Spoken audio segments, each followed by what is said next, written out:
Welcome back to another episode of Silent Pals Go to the Movies. This is another Throwback Thursday review, and today I'll be reviewing the movie The Magnificent Seven from 1960. And just a fair warning, there's going to be spoilers up ahead, so you've been warned. 7 gunfighters are hired by Mexican peasants to liberate their village from oppressive bandits. So let's begin with my first pro. Let's just get this out of the way. Yes, this film is based on Seven Samurais by Akira Kurosawa, and it's actually credited at the beginning of the film. The first draft was more similar to the original Seven Samurai movie, but by the end, they had rewritten the script so many times that it was nothing like the original draft. And this is said by the writer, who actually wanted to get his name taken off from the credits. But in the end, Akira, who saw it, he loved the film, even sent the director, John Sturges, a ceremonial sword as a gift. So with all that said, that's a pro for this movie. Maybe I'll review the Seven Samurai film just to connect both films together. Next pro, we have big names that were not really big back then. We have Steve McQueen, Yul Brynner, Charles Bronson, Robert Vaughn, James Coburn, and Eli Wallach. Yul and Eli had no experience in other Western movies, but that did change after this film, with Yul making more Western movies after this film and reprising his role, and even Eli, when he starred alongside with Clint Eastwood in The Good, the Bad, and the Ugly. Yul said that he and Steve did not get along on the set, but before Steve passed away, he called Yul and said, "Thanks for not kicking me off the film," because like he said, that was the film that made him. These actors were in TV series before, nothing big, and even after the film came out, it was not a big hit in the US, but overseas it was a different story. Then it got popular back in the States years later. Next pro, this is the first in the original series of the 4 Magnificent Seven films. Those films in order are The Magnificent Seven from 1960, then Return of the Seven, 1966, then Guns of the Magnificent Seven, 1969, and finally The Magnificent Seven, Right, 1972. The only cast from the first film to reprise his role was Yul, and that was only for the first and second film. His role was given to another actor in the third film. Next pro, the movie had a message that these gunfighters are searching for a place to call home, but as others see them from an outsider's view, they seem as they are legends that never back down from a gunfight, but they miss that they are just always wandering the world in search for something else that other people already have. This was alluded by when Vin and Chris talked inside the house and told him, "I see it in you and you're thinking about hanging up your gun and settling down in a town like this, far from people who know what you've done before, either good or bad, and that they could start a new life there, with everything they've searched for being there, land, possible wife, and children." Also, Charles Bronson's character, Bernardo, alludes to this when he tells the kids that he isn't brave, that the brave ones are their parents, who work hard every day without knowing if they're going to succeed, just to keep them fed and alive. And that is something that he could never do because he is too scared to take up a responsibility of that size. And for him, that is courage, not what he does, because he just kills men. So this is where the story tells us not to look up to them for being gunslingers, but to look at them as people who are looking to do good and repent for their past actions. Just like Chico, he comes from a family of farmers, but he seeks the life of a gunslinger. But throughout the film, he finds out that it's not always as glamorous as people say it is. But in the end, he decides also to hang up his gun and stay with Petra. I won't get into if Seven Samurai had the similar message or not, because I might review that film later. Next pro, the pace of the film. It was decent, it was not rushed, it was not too slow, it kept up at a good speed, and the gunfights were enjoyable. Some angles were kind of weird and it didn't make sense, but that's just part of the editing. The characters made the film enjoyable since each of them had their own backstory or reason for accepting the contract and being there in the village. And now on to my cons. The length of the film. It was a bit long and it was not due to the pace, but since the film was over 2 hours and they did not touch upon all the characters' backstories, that was a real shame. I wanted to know more about Harry, Lee, and Britt and what their backstory was. We got to know a bit about some other ones and we just got a glimpse. Bernardo was the only character that developed a bond with the kids in the village, and we saw him open up like a person versus just a hired gun. Okay, I guess 7 backstories is kind of hard to fit in a film like this, but why not do a little deep dive into 1 or 2 characters? Heck, I feel the only one that we got to actually follow was Chico. And at the end, Vin and Chris just leave him behind and say later. I would have liked it if we saw Lee and his arc, where we find out what are causing his nightmares that have him scream at night and why his hand shakes a lot. And him throughout the film getting over his fear of fighting and seeing him overcome it at the end. And as he dies, he says, "I won't be having those nightmares anymore," or something along those lines. Next con, how the script kept changing, and also how due to the incident during the film Veracruz, in which they portrayed the Mexican people in a bad light, according to some, and thus is why during the filming of this film there were censors on set to ensure that the villagers characters were portrayed in a good light. Also, this was said by Charles Bronson, who was actually in both films, and also other actors that were in the film Veracruz. I am just curious of what that script was like, and if we would have gotten that version versus this version. So my grade for this movie is gonna be a 7.5 out of 10. I enjoyed it. It was great to watch, especially with all those names in the film. As far as westerns go, it's right behind the better ones. And if you care to know, this is actually based on a Japanese film, Seven Samurai by Akira Kurosawa. The most interesting part of the film is the story behind the scenes of how Yul and Steve kept trying to outdo each other on set to the point where they hated each other on set. And even after the filming, they wouldn't talk to each other. But hey, those are some stories for another time. Bottom line, if you like this film, you might also want to give the other 3 films that follow these a go and see what you like or didn't like about them. And if you still want more, you might even want to watch the remake from 2016. So that does it for this review of The Magnificent Seven from 1960. Please join us next time where we're going to review Alien from 1979.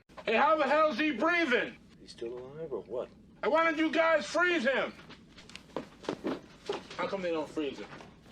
What's going on, man? Please like, comment, and subscribe. You can find our social media links below. And like always, keep watching movies.